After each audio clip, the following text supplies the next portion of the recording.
In her book, she says the White House was broken. This after 2 years along a president who wasn't housebroken. But she only realized this after she stopped getting paid to defend it. But like Jake Tapper's book, it's a new genre of Biden tell-alls that should be subtitled, "I had no idea because I'm severely retarded."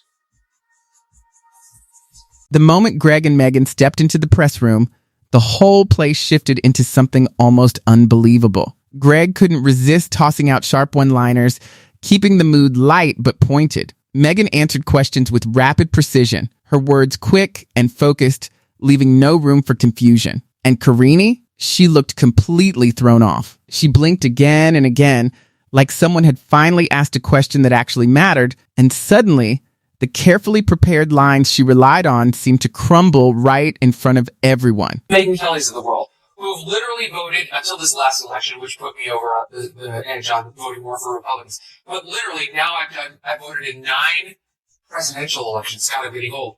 And I voted, it was 4 and 4. 4 Dems, 4 Republican votes up until I voted for Trump again this last time. So it was 5 Republicans, 4 Dems. I've been a registered Democrat. I've been a registered Republican. And now I've been a registered independent for 17 years. That's what an actual political independent looks like. Not like somebody who worked for 2 Democrat administrations until they got the stank of desperation all over them, and she ran for the hills trying to pretend she knows what... Time after time, Megyn seemed to come out on top. This week, though, Karine found herself in the spotlight too, mostly because she was facing troubles that mirrored those same chaotic forces everyone was talking about. When reporters pressed her for answers, her response felt like a quiet shrug. It was almost as if she was saying, "You deal with it," while hoping the consequences would land on someone else instead of her. Applications you gotta fill out. Would you think I meant vaginas? Ew. Disgusting people. But now everyone says she's incompetent and lazy. You know, after they called me racist for saying that. That's not why I'm racist.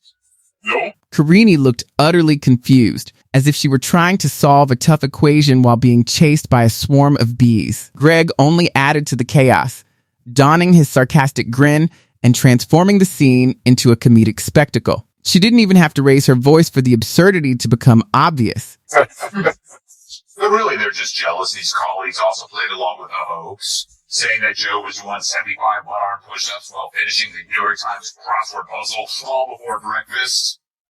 They're just pissed she beat them to the publisher's office and to the bank. I expect to see more of these books because of the lifeboats these rats will use to try and escape the shipwreck of the past 4 years. So KJP is now an independent, because apparently pretending to be apolitical sells better than admitting your last job was gaslighting him. She focused intently on every strange remark Karine made, examining each one with the precision and intensity of someone who knew exactly what they were looking for. That's how bad this stink is. Well, one of its worst offenders is fleeing this rancid armpit called the Democrat Party. So should we buy her book? Well, only if your family and friends have a sense of humor. It'll make a great gag gift. You know, like fake dog or rubber vomit. I'll leave the stench here. Megyn tore apart Karine's entire routine, dissecting it like a meticulous research project to highlight just how awkward and insincere it all came across. Like someone trying to sound deeply political, but clearly missing the point. Greg couldn't contain himself either when Karine rambled about inflation as if it were the latest TikTok trend. He then launched into a hilarious impersonation, claiming to be her, exaggerating how only she could take a simple question and stretch it into a long, confusing monologue filled with awkward pauses and bizarre answers. And her fans are already sharpening their crayons. And it's just what we need, a tell-all from the woman who spent 2 years telling everyone that Joe just had a cold and not rigor mortis. If the title hadn't already been taken, it should be called Art of the Steal. KJP also says she's leaving the Democratic Party.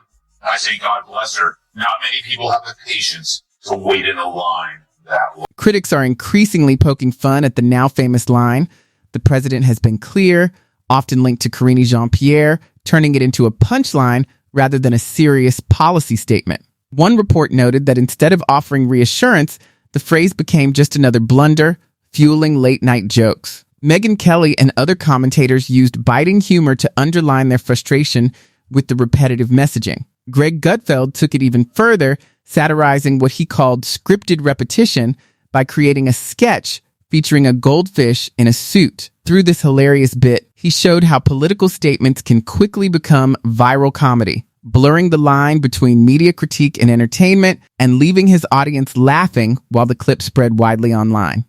Jean-Pierre reinventing herself as an independent. This from, it's everywhere, but this is just from the New York Post right up. That she claims she's no longer a Democrat.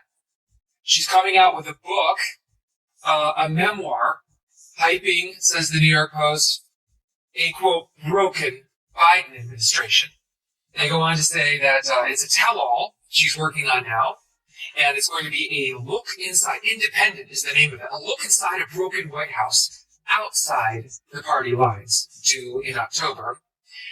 Hachette, which is publishing it, says Jean-Pierre did not come to her decision to be an independent like. Apart from a few tiny spikes that appeared when she accidentally answered a question, the line stayed completely flat, like a pancake frozen at 0. Honestly, the chart didn't even need a punchline, it was mocking itself. At first glance, your reaction was probably, wow, that's brutal. Most people just nodded or offered a small, knowing smile and a quiet yep. That, more than anything, summed it up perfectly. In this book, she may focus her ire on figures aside from Biden. Quote, she has served 2 American presidents, Obama and Biden. She takes us through the 3 weeks that led to Biden's abandoning his bid for a second term and the betrayal by the Democrat Party that led to his decision. The tease goes, and she's going to regale us with a hard-hitting yet hopeful critique defining what it means to be part of the growing percentage of our fractured electorate that is independent. Why it can be worthwhile to carve a political space more loyal to personal beliefs than a party affiliation, and what questions you need to ask yourself to determine where you fit politically. You've got... Commentators such as Megyn Kelly and Greg Gutfeld have been openly critical of Karine Jean-Pierre's way of communicating. Kelly, drawing on her background as a general observer, argued that Karine often confuses audiences more than she clarifies them. Gutfeld went further, describing her responses as complex, sprawling taunts that could challenge even experienced improvisers. Much of the commentary relied on exaggeration and mimicry, including expressive facial gestures designed to highlight moments of visible stress. Hate her. She's not in any position to be a connector of our two-party system, and assuming she could be is just ego. It's so good. They're all ripping on her, some by name, saying how dumb she was, how she's a joke, and literally nobody's buying her ability to be an independent connector who somehow is going to heal the partisan breach. Stu, back to my original point when her soundbite was playing about those were... As Greg Gutfeld delivered a deliberately over-the-top convoluted line about syncing appetizer strategy with kitchen leadership, Megyn Kelly contributed an imagined scenario where Karine Jean-Pierre tries to guide a lost traveler but quickly veers into abstract explanations, leaving the traveler even more bewildered. These creative touches amplified the satire, painting a ludicrous picture of diners leaving before dessert because the restaurant was consumed by technical jargon. Instead of shouting or showing frustration, the hosts maintained a calm, composed tone, turning their exaggerated metaphors into sharp criticism. This subtle, measured roasting often lands harder, giving the impression of wit and careful observation rather than outright mockery. Performance with procedure and sparking broader discussions about political messaging and the way modern media transforms official events into entertainment. I don't have anything. I don't have anything. I don't have anything. I don't have anything. I just don't have anything. I don't have anything. You don't have anything.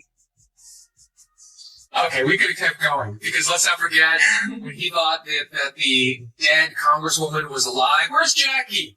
She was just top of mind. She was top of mind, as the Karine Jean-Pierre tried to tell us. And the obsessive note reading, right? She could not do the job without reading for the first 2 years of it. She got a little bit. If press briefings were an Olympic event, Karine Jean-Pierre might be dubbed the confusion beam, leaping over a series of rhetorical hurdles. Critics argue that her answers often fall short, leaving audiences more puzzled than enlightened. A parody even stitched together her most awkward moments into a humorous montage set to circus music, ending on a perfectly timed, dramatic freeze frame. Pundits like Megyn Kelly and Greg Gutfeld framed the exchange as a kind of roast, where the spotlight was on miscommunication itself rather than policy debates, using sharp humor and exaggerated comparisons to comment on the quirks of political discourse. Realizes she was carrying water for a man whose brain was as wet as his pants.